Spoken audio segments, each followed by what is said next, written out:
never been done before. We the people tell the government what to do. It doesn't tell us. We the people are the driver. The government is the car. And we decide where it should go and by what route to do. We the people are free. And I hope we have once again reminded people that man is not free unless government is limited.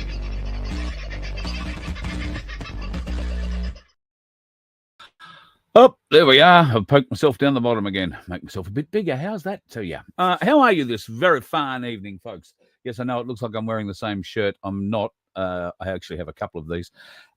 Wearing them back to back because I've been doing filthy, dirty work and they're just about torn through. So I meant to change it and forgot. So I do apologise. Couple of things I want to talk about tonight. Oop, playing with the wrong buttons again, Carl. A couple of things I want to talk about tonight, which we'll get into very shortly. But first of all, if you are in Brisbane or the Gold Coast or the Sunshine Coast region, it might be further afield by now. I want you to try and keep a lookout for this Hilux Ute if you possibly can. I do have better photos of it. And this is a better one even still of its number plate, 887 SFU. 887 SFU. This is owned by a wonderful friend of Voice of Freedom. His name is Keith, and he is in fact the mechanic that's going to be doing the little bit of work that I need to plug up my water issue with the bus. And that is his livelihood, that entire vehicle. Now, it was hooked up to a trailer and thieves came into his yard and took the lot. Trailer, truck, the whole lot. Now, while the ute is insured and some of the stuff on the back of the ute is insured, where the real big money was in the trailer on the back of it. Keith does a lot of big mobile mechanical jobs. And there's about $140,000, $180,000 worth of equipment on the back of that ute.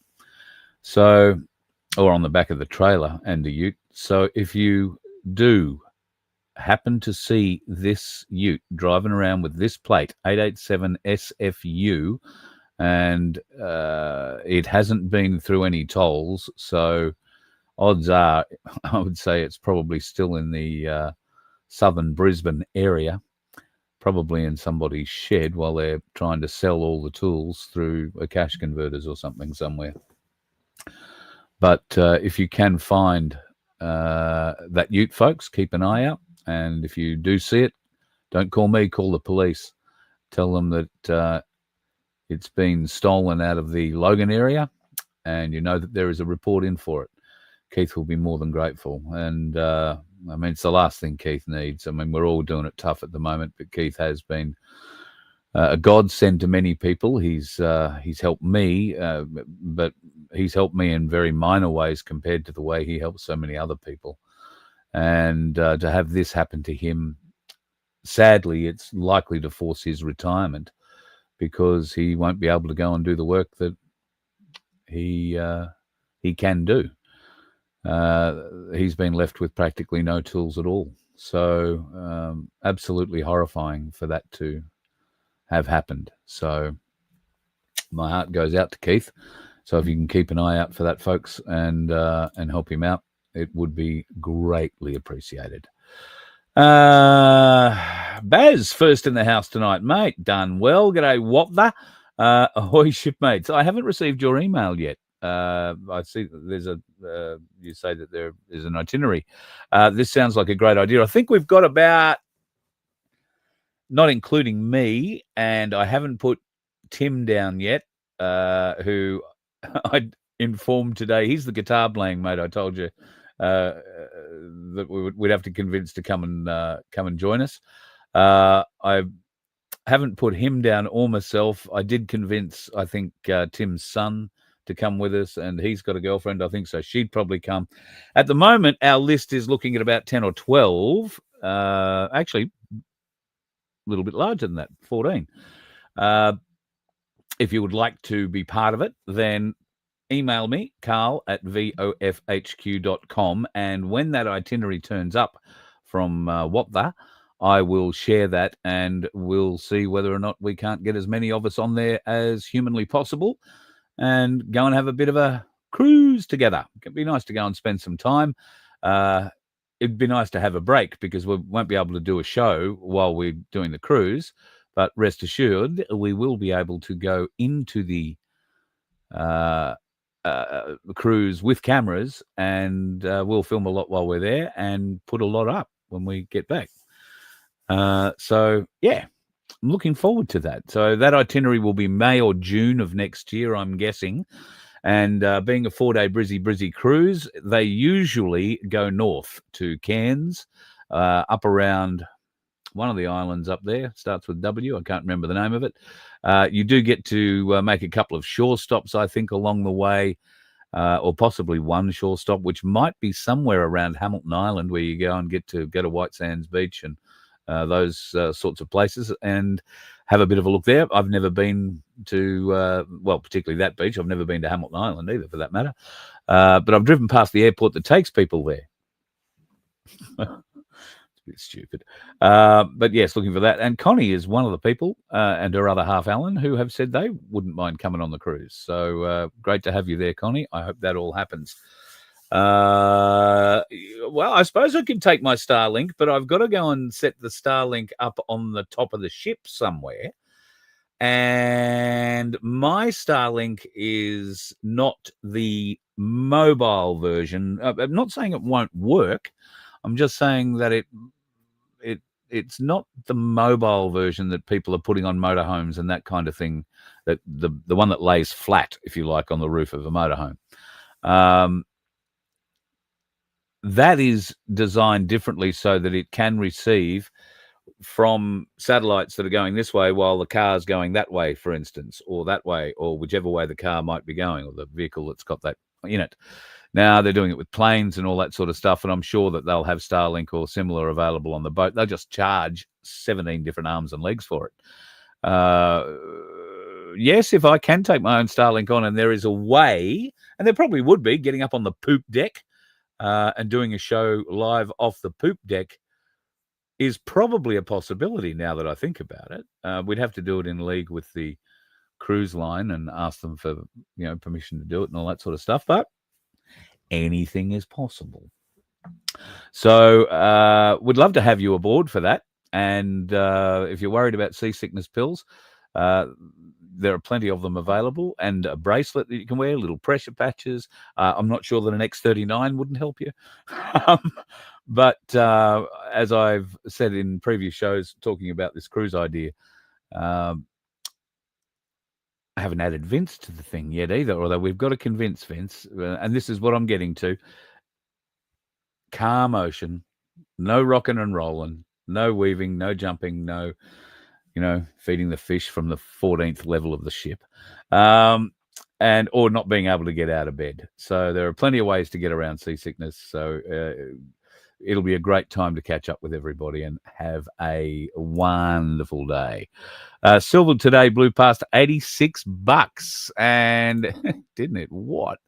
I'm just going to have a bit of a look at what it says here. And I've been going to a couple of different places to check the prices, because for whatever reason, there seems to be something of a small difference between different bullion dealers. But at any rate, at Ainsley Bullion at the moment, pardon me, the silver spot price is $80.96, but I have seen it on Ainsley's site today over $83, like well over $83. And I have seen it on other sites today up at 86 or close. I think I did see it over 86, Paul, at one stage. At the moment, on one of the other sites, it's 82.56. So gold has had the big jump today as well. It's gone to 6,417 on one of them, and Ainsley is showing at 6,403. So bit of a jump from what we were seeing last night with gold. Now, we've told you I don't give financial advice in regard to these sorts of things, but I do try and give you a bit of a suggestion now and again if I can. Yeah, well, the way silver's going, you might think I was joking when I said, we'll see $100 before Christmas. At the rate we're going, we'll see $90 early next week if we don't see it before the end of this week, but we'll see it middle of next week. And from there, $100 is not very far away. That means if you were to buy now, you're probably going to make yourself $20 plus, $30 plus an ounce very, very quickly. So that's why we're seeing so many people lined up at Ainsley Bullion around the country at the moment. And thank you to a number who've contacted me and reached out and said that they've used Voice of Freedom or my name at Ainsley Bullion when they're purchasing, and some of them have been significant purchases. So thank you very much. It's wonderful when I hear that back from Ainsley when they tell me that sort of stuff. So can't appreciate you enough for mentioning me. And at the moment at Ainsley Bullion in Melbourne, at least, they're 1 kilo silver bars waiting to, or the new stock is waiting to arrive. So you can only buy those on order at the moment. But in Brisbane and the Gold Coast stores, they still have 1 kilo bars. They've got bigger ones too. They also have a lot of smaller ones, but 1 kilo is obviously a size that a lot of people have been focusing on. It'll start a bank run. Well, that's an interesting point that you raised there, Bull's Nuts, because the bank run appears to have started in a few countries already, and it has been in line with the introduction of a digital ID or digital banking or digital credit system. We saw it first in Vietnam, where overnight 83 million people lost access to their bank account. That's because AI took over and certain algorithms went into play. And if you weren't the kind of person that they wanted to have access to money, then you didn't get it. That's also being done in China at the moment. In fact, it is the most extreme example of it in China at the moment, where teenagers and young people are sleeping on the street. You get access to slow internet. You can't buy train tickets. You can't get out of the country. In some cases, you can only buy certain kinds of food, meaning lower class food, much less healthy food. You have no freedom of travel, no freedom of choice, and no bed to sleep in. And this is happening all over China to the tune of a couple of million people every week are winding up living hard on the streets in China due to their social credit system. Now, we're not seeing a great deal of it out. I would play you some video I have, but they've put music over it, so it'll get us kicked if we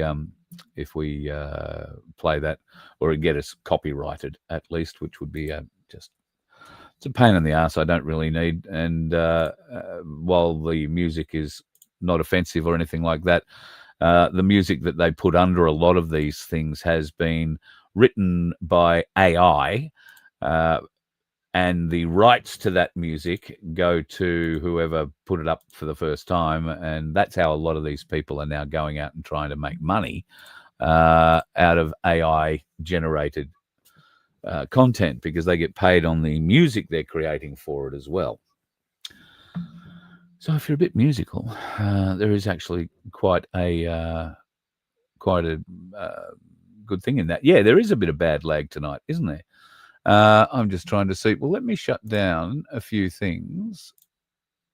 I've got only 15,000 windows open, so let me I'll pull that one up and pull them down too. All right, that might help a little bit. Pulling out a few of these websites that I've got lined up. Although the ones that I do want to share with you tonight, I guess we should kick into pretty quickly. You were lucky enough to get 20 Oz today. Oh, well done, Michelle. Good get. There is plenty of great ways that you can buy. But silver is silver. Remember, when you buy the big, nice, shiny coins, the ones that look really nice and have had all the artwork put on them, have a premium price on them. But when you go to sell them, any bullion dealer is only going to give you what silver is worth on the day. They don't care how shiny or nice or bright it is, or what supposed intrinsic value is there is in the cut of the coin. So if you are simply looking to invest and make money and turn over that investment potentially in the not too distant future, I would be really considering, and I am really considering, not that I've got much by way of cash in the bank, but I think the bank runs are happening, as we were talking about before. Already people in Vietnam, China are obviously cut out. Now it's happened in Thailand as well. And they're adding, well, they've already put over 2 million people on their blacklist. And they're adding to that to the tunes of tens of thousands of people per day. Now, they're limiting those people's access to absolutely everything, including government support or help or agency help in any way, shape, or form. This is what is coming to us, folks, if we allow digital ID to get a foothold in any way, shape, or form into this country. And we can only hope and pray that when Albo Sleazy meets up with Donald Trump on the 20th, I think it is, of this month, that will be drilled home into his beanie little brain. And hopefully there will be a big pullback of this measure before December when it's due to come in. I don't know that it's possible. This might also be the kind of thing that's meant to come and wake us up. But Donald Trump has been pretty amazing at the moment trying to wake us up. And I'm not sure whether he's trying to, or exactly what he's trying to wake us up to. Donald Trump made a speech to the Knesset. There are so many different parts of this speech that are concerning. I'm going to play you a piece where he's specifically referring to his daughter Ivanka and how he is letting the Jewish nation know that she has made a big decision in her life.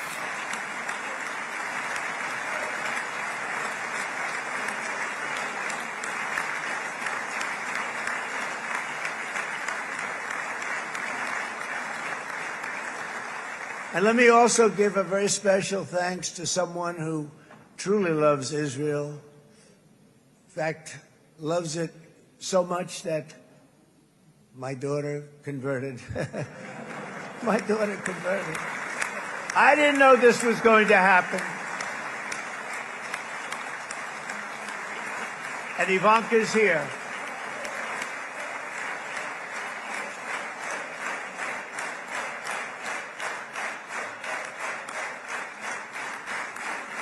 The last time I heard regimented clapping like that was in a North Korean celebration of their leader, or maybe in the Nazi days of Hitler at the Nuremberg rallies. Why is he parading the fact that his daughter has renounced Jesus? There's a bit of confusion about who the Jews consider to be holy and who they don't. And we'll get into that on another night. I've actually got a very interesting video I could probably play you, but I'm debating on how much trouble I'm going to get into if these laws come into play in December and they go back and look through some of the stuff I've put up. I think I'll be already lined up to be locked up, so to speak. It shouldn't be, I don't think it'll be something that we'll be looking forward to exactly, but it does appear that it could be on its way. Many of you yesterday may have had the opportunity to hear what, for me, is 43 minutes thereof of some of the most disgusting, sickening audio I've ever heard. And I'm flabbergasted that it went to air, even in 1975, when I had practically no understanding of radio at all, other than there was something that talked on a box that came out of the kitchen every morning. However, I listened to that yesterday for the brief period that it was available on YouTube, and it was lifted from YouTube very rapidly and blocked by the powers that be at YouTube. Thankfully, many people recorded it, and it will be back up all over the internet. But one of those organisations that did record it was Australia One. And I've just posted a link into the chat now if you would like to listen to this absolutely disgusting bit of filth. And I, don't feel you have to go and listen to it. But it is quite disgusting. And I think it's probably behoven to know that a lot of the people that allowed that to go to air, certainly the participants, have gone on up until a few years ago. Richard Neville only died, I think, 2015, 2016, something like that. And the other participants would probably be in their 80s now if they're still alive. However, it is truly disgusting. But if you missed it and you want to get an idea of what the ABC has been trying to hide, and I don't know the benefit of bringing it out now, other than to say, isn't the timing of that interview rather interesting given the Woods Royal Commission, the things that were happening in around 1973 to 1975 with Australian politicians? And it's, it's deep, heavy, hard listening, and certainly not one you put on to listen to in the car if you've got kids in the car. It is absolutely sickening. But the link is there to where it has been posted up by Ricardo and crew on BitChute. Now, if you're unaware of BitChute, bitchute.com, bitchute.com is where you should go for completely uncensored video. This kind of stuff will always go to BitChute if it's being pushed off the likes of YouTube and or Rumble. I'm not sure that John Adams put the original release up on any other platform. I'm pretty sure he would have only done it on one. That would be to limit his legal exposure. Thankfully today he has been getting a lot of support from various different organizations and entities who have reached out publicly to laud him for releasing this, even though he signed a document when he gained a copy of this audio some years ago. That paperwork included clauses that meant he couldn't release it publicly, he couldn't put it in a program, he couldn't do this, he couldn't do that. Essentially, all he could do is sit down and listen to it privately, and that was it. Wasn't able to do anything else. Well, clearly that didn't work out so well. Libertarian New South Wales John Ruddock has got up in New South Wales Parliament today and had a few words to say about it. This House expresses its deepest concern over the Australian Broadcasting Corporation's decision on the 14th of July 1975 to allow former Late Line host Mr Richard Neville to broadcast an interview with three self-described pederasts about their graphically worded sexual abuse of young children, some as young as 3. 2, that this House recognises that the Honourable Reverend Fred Nile, before his time as a member of this Parliament, was the director of the Festival of Light. And A, that the day after the interview, on the 15th of July 1975, the Reverend Nile provided a recording of the interview and his concerns to the then New South Wales Police Commissioner Fred Hanson. B, that Commissioner Hanson said the police would, quote, study the situation to see if the Vice Squad should be involved. 3, that this House notes that it's concerned that the ABC denied the existence of this interview when questioned by Senator Erica Betts during a question on notice of the Senate Standing Committee on Environment and Communication. 4, that this House commends Mr John Adams for acquiring a copy of the interview in 2023 from the ABC and then publishing it on the 13th of October 2025. 5, that this House further notes that its alarm over the ABC for threatening legal action against Mr Adams as a result of publishing this material. And 6, that this House supports transparency in government, including the ABC, and calls on the Minns government to release all details surrounding the investigation from 1975. I see a few of you have had a look at it or a listen, and yes, it is hard to get through. It is quite disgusting. I guess I got maybe, I don't know, 10 minutes into it before I was truly disgusted, and then it just got worse from there. But yeah, right. Trump has just put Russian-Ukraine informant.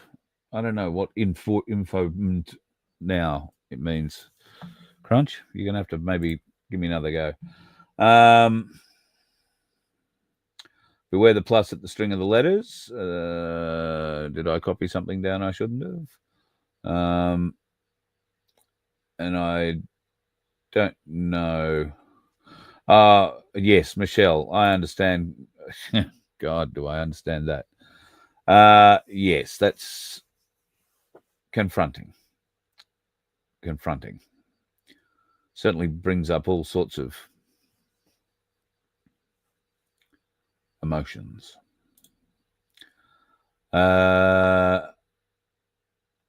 So just getting back to silver and gold buying, the queues are staggering in Sydney, in Melbourne, in Brisbane. It doesn't really matter which dealer you're at. They've got people everywhere. Now,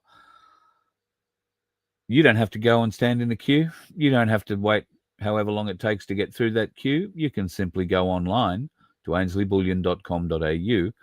You can make your order there. Don't forget to mention Voice of Freedom or my name, and you'll get a little discount. But they will then pack your order up and send it to you, and insured. So if it disappears in the sending process, they'll send you more. It's that simple. So if you want to avoid the queues, or you're just a fair way out of Brisbane, the Gold Coast, or Melbourne, or anywhere else where there might be a bullion dealer, then I urge you, go to ainsleyBullion.com.au and get on there. And if you are in a position where you don't have a huge amount of money, but you want to take advantage of this, then can I suggest to you opening an Ainsley Saver account right now could pay you massive dividends. Because if you put in $5, $10, $20 a week, a fortnight, a month, whatever you can afford to put in, at the rate gold is going up at the moment, you are going to be making an extraordinary amount of money on your fractional investment in the gold and silver you buy at 5, 10, 20. I think they've got a minimum. I think it might be $25 or $50. But that's the kind of commitment you make every week or every fortnight or every month. And at the rates we're seeing at the moment, you buy today, tomorrow, what you've bought is going to be worth how many more dollars than what it was today? So what I'm saying is that the weight of your gold that you buy today with $5, $10, $20, $50, $100 is going to be worth more tomorrow, given the current trends. So check that out, Ainsley Saver account. There must be a place in there where you can leave my name to say Carl sent me, and I don't know if it gives you. It probably still would give you a bit of a discount. I'm not sure. Try it out, see what it says. But if you're going to buy the hard stuff and you want it in your hand, and you can't or don't particularly want to go and stand in a great long line, then ainsleyBullion.com.au and buy it online, baby. Buy it online.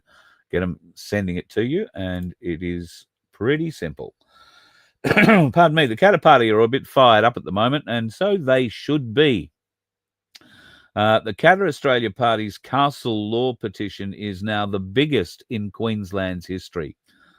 Castle Law is a petition that's been brought forward by the Katter Australia Party. People outside of Queensland will be aware of Bob Katter, who has been in the federal parliament now, I think, for 40 plus years. And his father was in the federal parliament. I think it was the federal parliament before that. If not, it was the state. Robbie Katter, Bob's son, is a member for Far North Queensland in the Queensland government. And they have been putting forward the Castle Law for some time and getting a lot of pushback from who would have known, the Liberals and the Labor Party. The Liberals, not so much. The Labor Party, when they were in power, would not entertain this in any way, shape or form. The Liberal Party, well, the Liberal Nats or whatever they call themselves, are a little more open to parts of it. But people of Queensland are certainly showing their colours and are definitely wanting to be part of changing Queensland to a point where you can save yourself, your family, and your property should somebody break into your house or break into your property. This is about being able to not use excessive force, but to use the force required to subdue or to scare off anybody that might be entering your house and looking to do mischief, whether that be stealing things or whatever else. It will certainly stop a lot of young teenagers climbing through windows with machetes in hand, trying to rob a house or intimidate the people therein, as increasingly is happening in Victorianistan. It's unbelievable down there. I'm staggered that there are people willing to move to Victoria, because at the moment, all the traffic in Victoria seems to be one way, and that's people wanting to get out. And why wouldn't you? Some of the shit that woman and her cohorts are bringing in down there is staggering.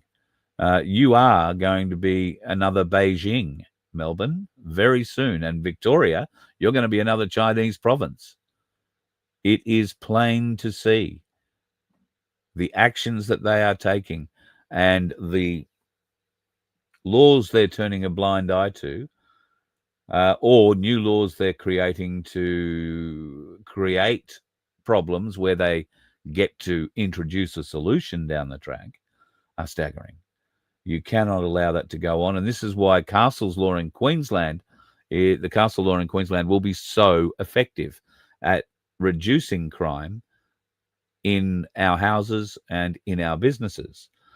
If you have someone breaking into your house and you happen to catch them in the act, and they've got a machete and you happen to pick up a frying pan and bonk them on the head, and you've got them tied up when the police get there, well, Castle's Law protects you from being charged with anything because you protected your family. And that's especially good if whoever's broken into your house is still alive, but it's even better if they're not alive anymore for whatever reason, and Castle Law protects you for protecting your family, your house, your property. Now, if you want to sign that petition, I think we can probably give you a link to where that might be. Let me just try and find it. For whatever reason, I'm not seeing it. Oh, yes, I am. That's not that one. That's that one. There you go. So that is the Castle's Law petition, and I will post the link up in the chat now for that. So if you're in Queensland and you think you'd like to sign that, then love to have you as part of it.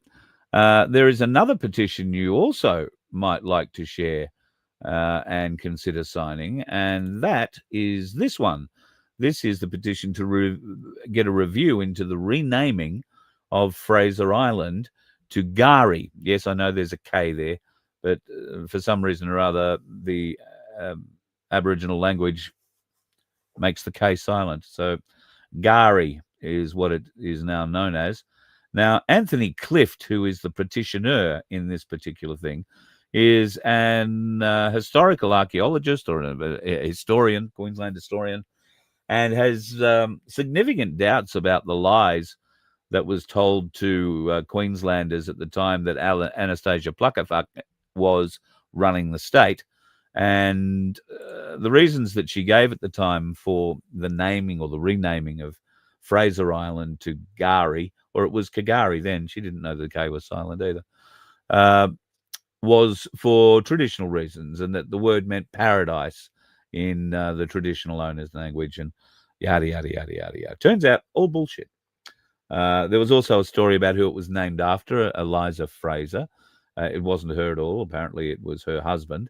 They both got marooned there along with some crew off a boat that shipwrecked there in about 1863. So he wants to get that name reviewed, as many Queenslanders want as well, because there was no public consultation, and that's probably the biggest issue with all of this. He doesn't want K'Gari renamed again to have the K'Gari bit taken away, but he does want Fraser Island to be recognised as well, and he has some very good economic reasons for suggesting it, particularly for tourism,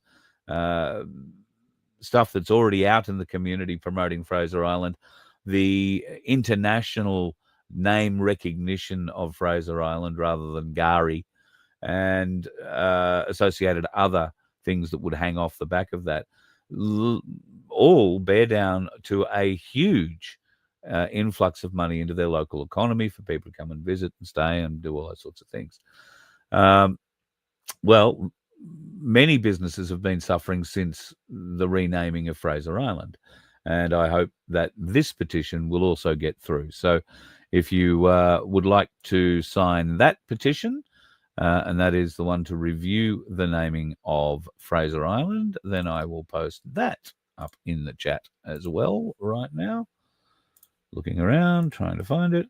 All good. I think there'll be a lot of support for this petition from all over Queensland. So here endeth the Queensland focused portion of the show.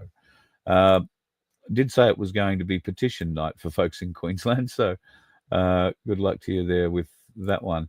Oh, that's my petition to sign. Yeah, we've been there and done that.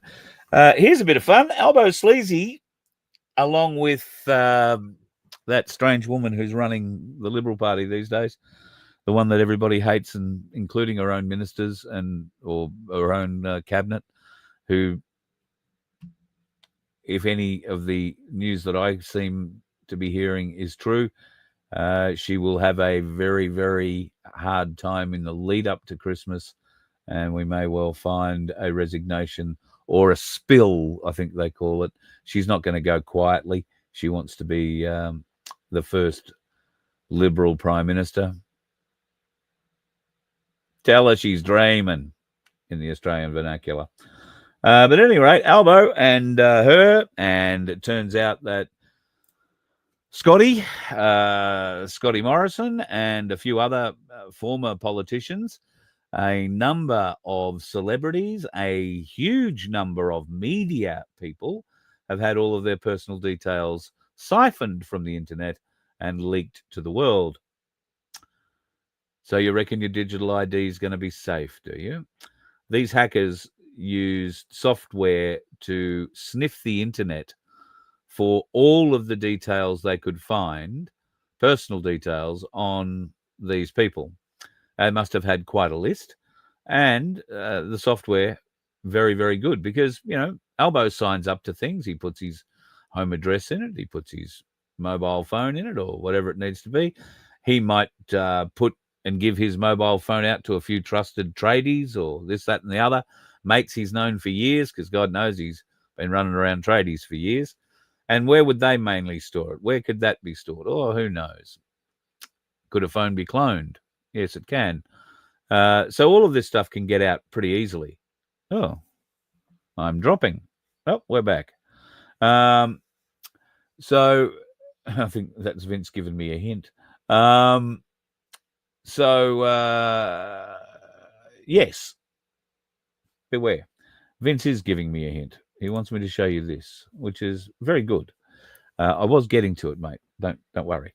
What is this? Well, this is the VOFHQ.com homepage. And what we would like you to do, folks, is help President Trump understand what sort of a moron he's going to be meeting.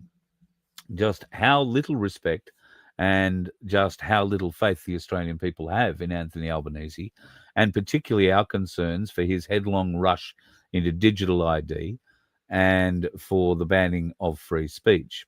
So Vince has written a Truth Social post. We thought long and hard about the best way to try and get this direct to the White House. We thought about doing a letter campaign or an email campaign to the White House, but as Vince pointed out this morning, the government over there is on furlough. So none of that would get seen until they come back to work, and by which time there'll be 200 million emails and the time for this will be past. So the best way to do it, we thought, was Truth Social. So if you haven't been on Truth Social, then please go and join it.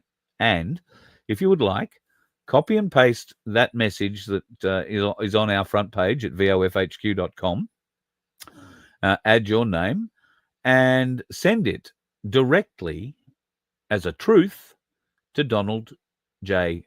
Trump. All we can hope is that we will be seeing this piece of work sitting opposite Trump in a similar fashion to what Zelensky's original meeting was, and Cyril Ramaphosa from South Africa. I don't want to see him publicly embarrassed, but I want changes made. And he needs to be shown that Donald Trump's support of free speech knows no bounds, it seems. He's sweeping it across the world.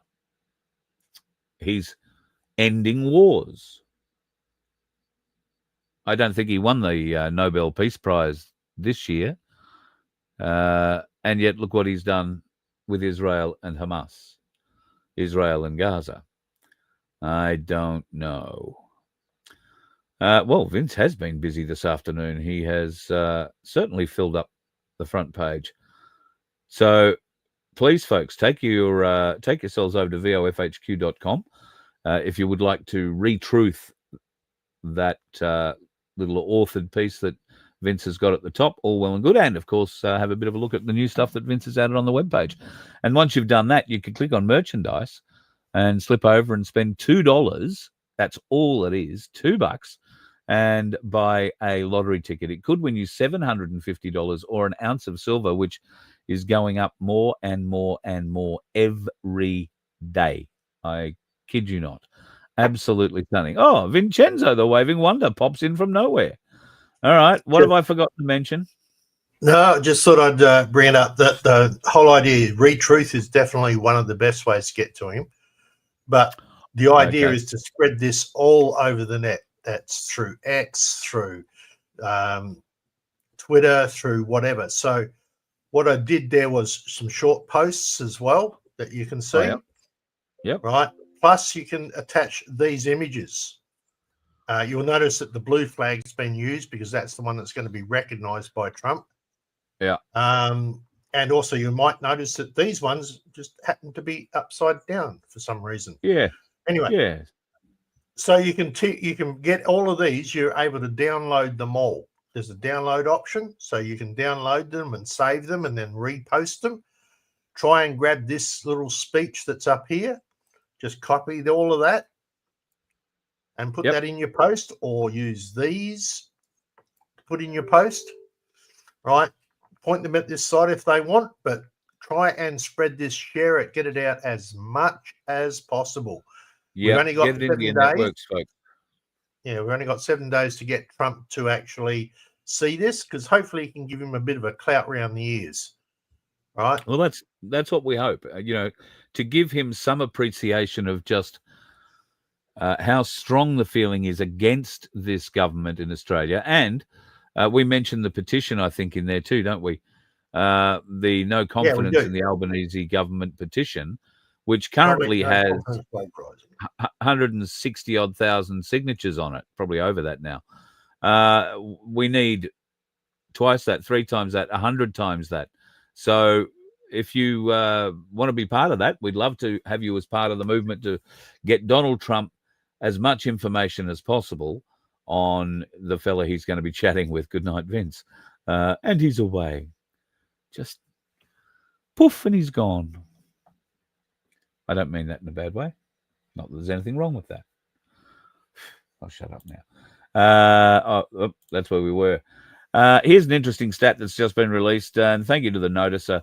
They are putting out a lot of interesting stories. 4 out of 10 international students that come to Australia never go home.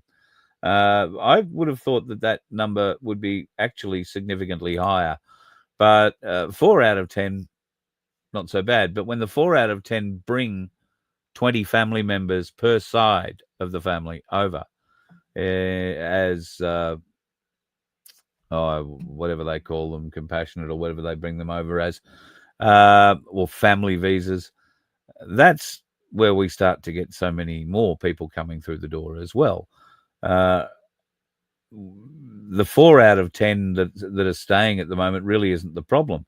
It's the huge, it's the Freedom Ferry.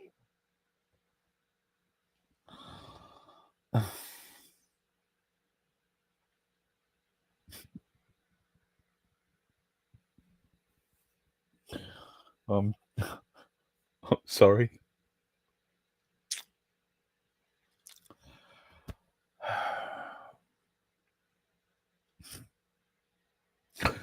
Oh, no, don't laugh. All right, calm down. I'm showing strength. I'm crying, but I'm showing strength. Let's get on to something else that I can talk about. Pardon me, the March for Australia is coming up this weekend, and if you're going, we want to hear about it.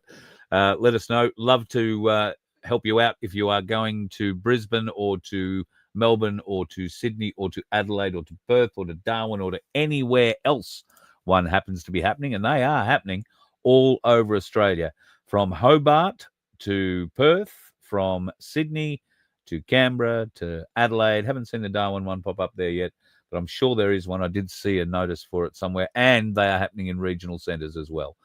So highly recommend you get along to this.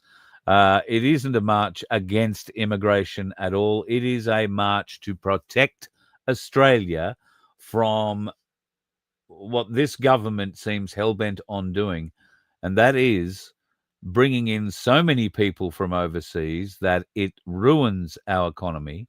It blows our rentals and our living situations out of the water completely, makes people homeless. It is impacting businesses on so many different levels and scales, not to mention the fact that this government is also responsible for introducing over 5,000 new regulations in the last 6 to 8 years. 5,000. They brought in over 500 new laws in the last 3 years. It all has to stop, folks. We've got to get rid of the government, and this mass immigration push that the government are providing is one of the biggest problems that we are facing. If we don't stop this, our nation, and particularly our ability to vote out Labor, could well be gone. Because every one of these people who's coming into this country is doing so knowing that the Labor government let them in, and that support needs to be shown at the ballot box. They are re-engineering the Australian demographic, quite literally. Just like Biden tried to do by flinging open the US borders and allowing whoever to come across, and then advocating for them to have the vote. It's happening, folks. It's happening all over, sadly, and we are just fodder. In Ireland, there is some truly shitful stuff happening. Get a load of My own child in his own local school, I was told that there's only so many spaces, and first of all, diversity kids have to be picked, then the Ukrainian children will be picked, and then the local Irish children whose parents were born and reared, and probably their uncles, their brothers, their sisters went to this school, are put into a lottery system for the remaining places. Do you think this is unfair? Yeah, I reckon that's pretty unfair. Unfreaking believable. Thankfully, we're not at that sort of situation, as far as I know, anywhere in Australia yet. But England and the UK and clearly Ireland are leading by example at the moment. They're not the only country. Germany is having huge issues at the moment with the immigrants that came illegally into the border there. It is across the border there. Their crime rates are through the roof. Their homelessness is through the roof. The German people are calling for significant measures from the German government. The French people are very unhappy with everything in France at the moment when it comes to their government. However, other than setting a few things on fire occasionally, they haven't brought the shit trucks back to the streets of Paris, where they use those poo spreaders to maximum advantage. Would like to see more of that. But they are protesting, and in the Netherlands, they're doing the same.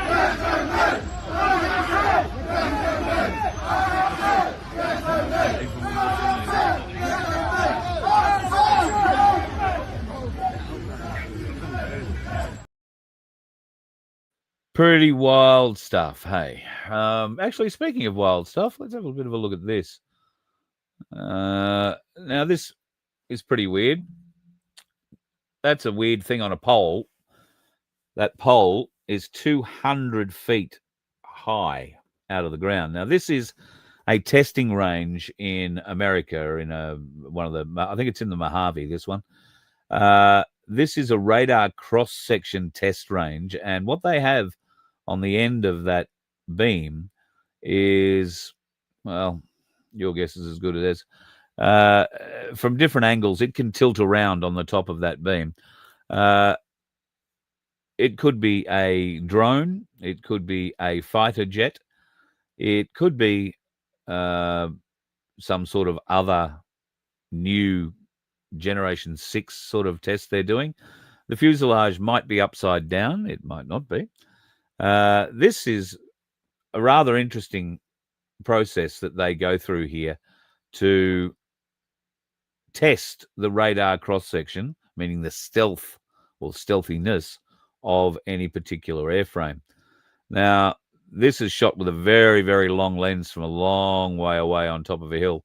But what you're seeing here is this whole beam lowers back into the ground, and that's a 200-foot beam. And the test article, in this case, is left on the surface and is wheeled away, unplugged from the top of that beam, and is driven away, just like that. What is it?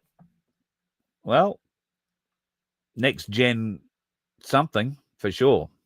Could it have some helpful possibilities when it comes to 3i Atlas, which has come a lot closer, as you would expect? It's something that's traveling at the speed it's traveling, but it has also popped a few eyes wide open again in the last few days. It has made course corrections, and while it's coming around Mars, there is no comet tail to be seen.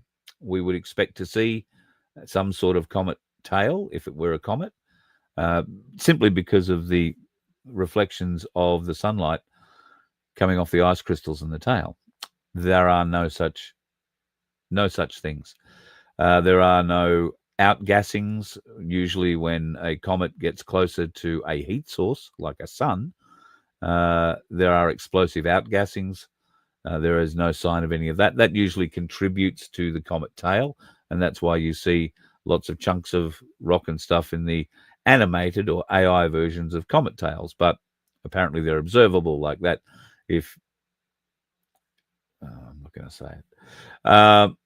Anyway, 3i Atlas does appear to be quite steadily making its way to Earth, and Andrew might nearly be onto something here. Project Bluebeam could be headed our way. You've got to bear in mind also, though, that the Vatican have got their own interstellar observatory. It's based in Arizona on top of a mountain called Mount Graham, and you can actually Google Earth it. Go and have a bit of a look. There are 3 installations there.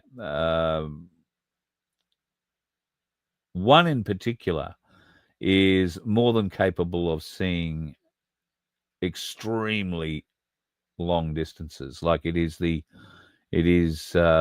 biggest telescope, I think, in the world, and it's run by Jesuits exclusively.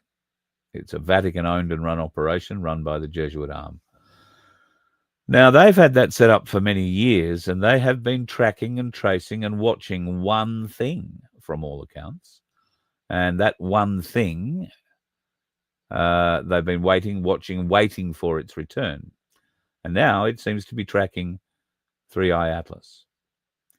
I don't know whether or not you can believe that. This is just what I hear.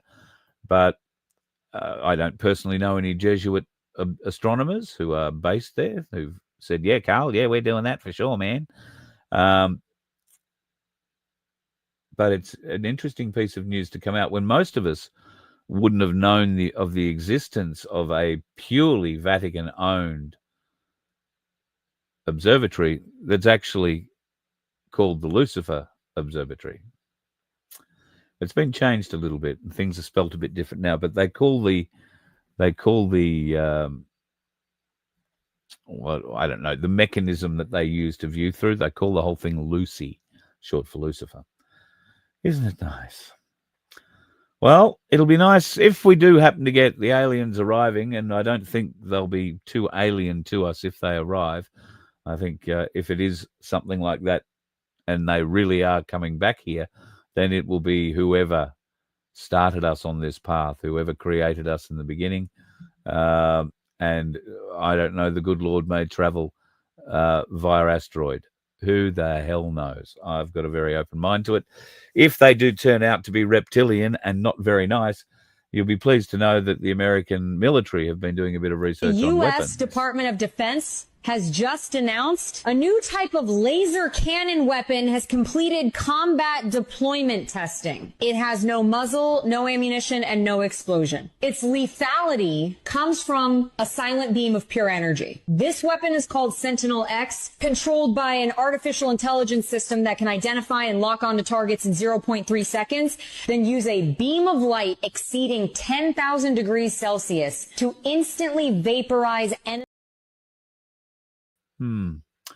Instantly vaporize anything. I was sent a video today of Maui, the on-the-ground effects just after the big fire that went through there. You know, the fire that burnt half a house.